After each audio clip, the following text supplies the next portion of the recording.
आप देख रहे हैं भारत का लोकतंत्र। जैसे सवर सज के जैसे भारत माँ को सजाते हैं, धरती माँ को सजाते हैं, ऐसे घर की बेटी माँ भी सजी रहनी चाहिए। तो नेता और अभिनेता ने हमारे सृष्टि का जो संतुलन बिगाड़ा है, इन्होंने ही बिगाड़ा है।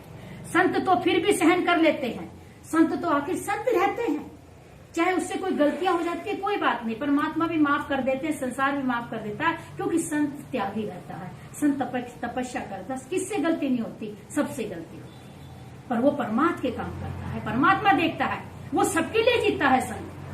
संत वो है जो सारे संसार के लिए जिए, सारे संसार को अपना समझे। तो प्यारे बच्चों, मैं ये बोलना चाहूंगी कि आज मैंने इन बेटियों को संत बना के खड़ा किया है, साधु भी बना के खड़ा किया है, और जैसे मैं आज निडर होके परमात्मा के काम करती है, निडर होके शक्ति का काम करती है, शक्ति रूप धारण करके अपने काम करती है, ऐसी मेरी बेटियां भी वही काम करें।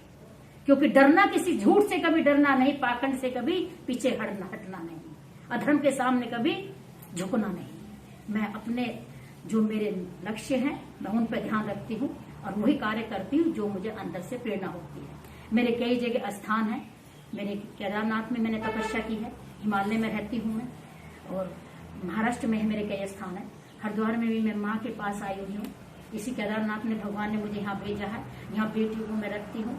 इनका जो एक आश्रम, एक सुंदर मैंने भवन बना दिया है कि बेटे तुम यहाँ पे रहो, इनको कोई बंदिश नहीं रहेगी, खुले आजाद की तरह साधना करेंगी, इनको कोई रुकावट नहीं रहेगी, कोई भेद नहीं रहेगा कि वो किसको माने किसको नहीं, जो हमारी आत्मा माने, क्योंकि हम माँ की संतान है, हमें माँ ने पैदा किया है। ये साधु संत धर्मात्मा गुरु किससे पैदा हुए हैं? उस माँ से पैदा हुए हैं। तो हमें उस माँ की साधना करनी है। वो शिव शक्ति ही हमें संसार से मोक्ष दिला सकती है, वो संसार के जो महामारी आई है उससे बचा सकती है, क्योंकि उस शक्ति ने चंडी का रूप धर लिया है। अरे तो अनेकों बीमारियां आती रहेंगी जाती रहेंगी, हमें अपने आप को बदलना है। जब हम बदलेंगे तो युग बदलेगा, युग बदलेगा तो संसार बदल जाएगा, और संसार किसका है? उस परमात्मा का है। बोलते ना, प्राणी तो चाहता नहीं है कि मैं तो झूठ बोलूंगा, चोरी करूंगा, पर नहीं, वो परमात्मा आ चुका है, तुमको बंद कर दिया उसने, सब तुमको दरवाजों में बंद कर दिया। आखिर कौन सी ताकत ऐसी है जो संसार में एक ऐसी ताकत आ चुकी है कि सबको बंद कर दिया है, सबके मुंह ढक दिए हैं?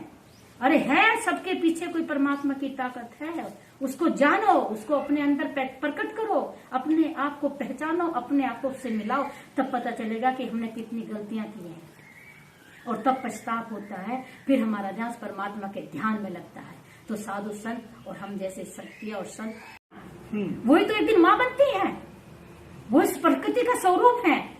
आज याद रखना, अगर जिसके अंदर वो ज्वाला जागृत हो जाएगी, जिसके अंदर वो शक्ति जागृत हो जाएगी, बोलते हैं ना, सब संत जो होते हैं या प्राणी जो होते हैं, गृहस्थी जो होते हैं, सब उस परमात्मा से प्रार्थना करते हैं, उस शक्ति से प्रार्थना कर भला तो हो भला नहीं, वो चाहते बस मेरा भला हो, मेरा भला हो, पर वो प्रकृति की शक्ति चाहती है सबका भला हो। अगर जिस दिन हमारी बेटियां, संत बेटियां जागृत हो जाएंगी, उनके अंदर शक्ति जागृत हो जाएगी, तो सृष्टि पर सतयुग आ जाएगा, क्योंकि नारी शक्ति ही सत्य बोलती है, उसका कोई पाखंड नहीं रहता। ये माँ का स्वरूप है। माँ कभी किसी को धोखा देती है, माँ किसी को लूट खसोट करती है, माँ किसी का अपमान करती है, माँ किसी छीना झपटी करती है? नहीं करती, क्योंकि माँ भगवती है, माँ भगवान है, जो सारे ब्रह्मांड को चलाती है, जो सारे संसार को चलाती है। हम उसकी संतान हैं। हमने इस भारत माँ में जन्म लिया है, भारत माता में जन्म लिया, धरती माँ पे जन्म लिया है। हम किसके लिए जिए? उस भारत माता के लिए जिए। हम उसकी पहचान है, हम उसकी शक्ति है।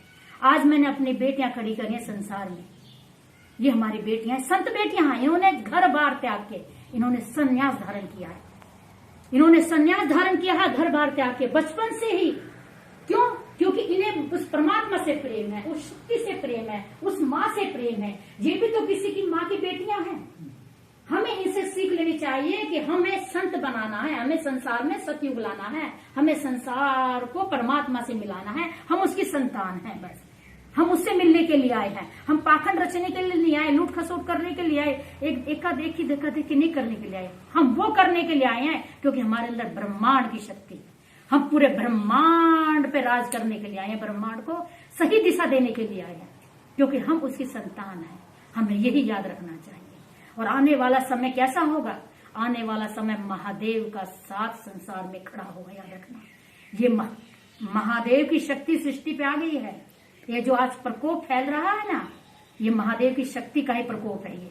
क्योंकि प्राणी भूल गए थे कि हम किसकी संतान है, प्राणी भूल गए थे कि हमें क्या कर्म करना है, प्राणी भूल गए थे कि हमें किसका सेवन करना है। सब मांस मदिरा में लीन हो गए, सब पाखंड और ढोंग रचने लगे, सब लूट खसोट करने लगे, गृहस्थी माँ बाप का अपमान करने लगा, और जो बड़े बड़े सेठ थे वो अपने अय्याशी में लीन हो गए। ये भूल गए कि हमारी मातृभूमि भी है, हम उस माँ की संतान भी हैं।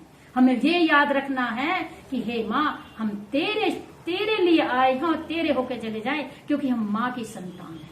हमें उस धरती माँ को धोखा नहीं देना, उस भारत माँ का अपमान नहीं होने देना, और जो घर में एक माँ बैठी है उसका साथ कभी नहीं।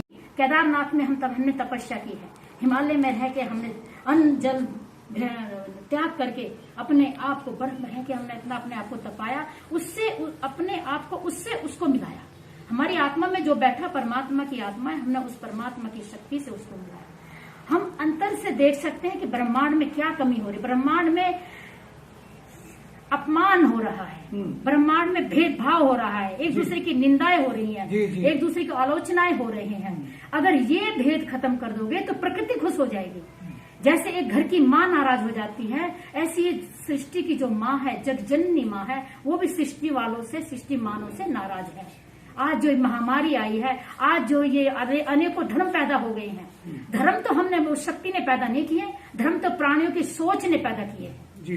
अपनी सोच से, जैसे अभी मैं किसी पंथ को शुरू कर दूं कि मैं तो शिव शक्ति की उपासक हूं, मैं तो यही पंथ मानूंगी, बस मैं तो हनुमान जी के उपासक हूं, मैं तो वही पंथ शुरू करूं। नहीं, हमें एक होना चाहिए, हम सबको एक होने, क्योंकि हमारा जो परमात्मा का जो रूप है अनेकों रूप अनेक शक्तियों से भरा हुआ है, तो हम सब उसकी संतान है। ये सिर्फ ध्यान रखें, आपस में बंटवारा ना करें, छोटे बड़ा न देखें कि मैं हिंदू हूँ, मुस्लिम हूँ, सिख ईसाई हूँ। नहीं, ऐसे तो भेद आ गया संसार में, एक दूसरे से घृणा करने लगे हैं संसार में। ये महामारी का प्रकोप क्यों बढ़ा है? क्योंकि यहाँ के नेता और अभिनेता ने संसार को भ्रमित कर दिया है। अगर अभिनेता संसार में ऐसा युग नहीं लाते, या ऐसा तांडव या नंगवृष्टा अवस्था नहीं बरतते, तो आज हमारे घर की बेटियों के साथ ऐसा अत्याचार, जैसे जो आज दुष्ट भाव आ गया है, ऐसे बलात्कार नहीं होते सृष्टि में। पर हमारे जो अभिनेताओं ने ये किया है, नेताओं ने हमारे धर्म को मजबूत कमजोर कर दिया है।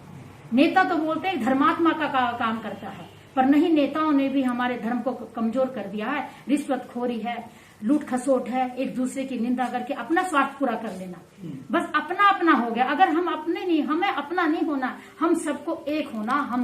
हम हैं, एक नहीं है। हम एक ओमकार की संतान है। हमें सिर्फ यही सोचना चाहिए, उस निराकार रूप हर पल हर क्षण हमारे साथ रहता है।